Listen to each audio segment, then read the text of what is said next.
Hey, c'est Olivier de French is So Much, your fast line to fluency. Heureux de te retrouver dans cet épisode où je vais te parler de 3 séries. Ces séries sont diffusées sur Netflix. Je commence immédiatement par un disclaimer. Je n'ai aucun lien d'affiliation avec Netflix. Mon ambition pour toi est juste que tu puisses intégrer ces séries dans ton écosystème. Voici donc mes 3 propositions. Série numéro 1, Marseille, qui se déroule à Marseille. On y retrouve Gérard Depardieu en position de maire de la ville qui devra tenter de maintenir sa place dans un contexte local difficile et dans un contexte familial compliqué. Je ne t'en dis pas plus. Cette série date de 2016, c'est l'une des toutes premières séries françaises diffusées sur Netflix. Elle a reçu un accueil mitigé. D'une part, l'ambition était solide, puisqu'on parlait de la ville de Marseille. Il y a une bonne intensité dramatique, c'est-à-dire qu'on est bien imprégné de l'action. Il y a pas mal d'actions, donc ça c'est intéressant. La ville de Marseille est aussi relativement présente, je te laisse le découvrir.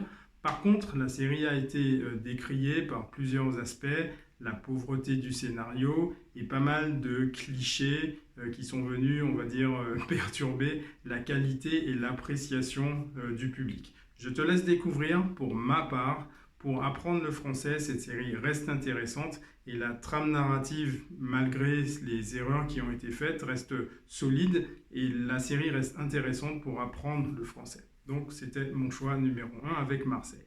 Je passe à la série numéro 2 qui cette fois-ci fait plus l'unanimité. Il s'agit ici d'une transposition des aventures du gentleman cambrioleur. Alors c'est un personnage célèbre qui date du début du XXe siècle. Le gentleman cambrioleur est un personnage qui, grâce à la ruse, à l'agilité, au fait qu'il se maquille ou à des faux semblants, arrive à se sortir des situations et en fait déposséder les riches de leur richesse tout simplement.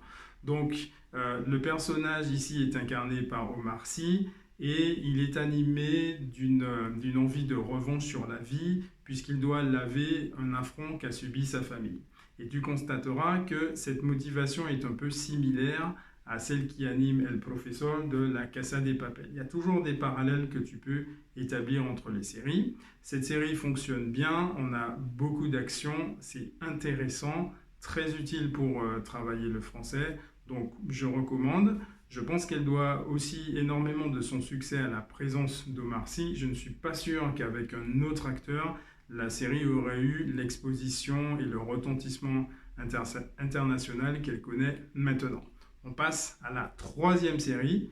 Donc cette série, je ne la connais pas, je ne l'ai pas regardée, je la connais de nom. Elle s'appelle Family Business, encore une 3e série française. Et le pitch est le suivant. Tu as une famille qui rencontre des difficultés et qui va transformer une boucherie en beucherie. Qu'est-ce que la beucherie? Tout simplement, regarde la structure du mot beucherie, d'accord? C'est une boucherie, mais où on vend de la bœuf. C'est quoi la bœuf? C'est en fait une substance illicite en cours de légalisation, souvent verte, tu la connais déjà. Disclaimer, don't do drug, ok? Donc cette famille va se mettre dans le marché et dans le circuit de la vente de drogue illicite et avec un coup d'œil, on va dire, très décalé. C'est ce qui fait l'intérêt principal de la série. Voilà donc 3 séries que tu peux immédiatement intégrer dans ton écosystème. Bien entendu, j'anticipe déjà des difficultés chez toi. Tu me diras que c'est un peu trop rapide, ce n'est pas grave. Vas-y graduellement, c'est en écoutant de plus en plus que tu verras, tu gagneras une syllabe un jour, une deuxième syllabe un autre jour, et à force de t'imprégner et de t'immerger, le français te viendra beaucoup plus facilement, il te viendra mécaniquement et les mots apparaîtront de plus en plus simples et évidents. Mais c'est un exercice auquel il faut se plier et le faire régulièrement. Voilà.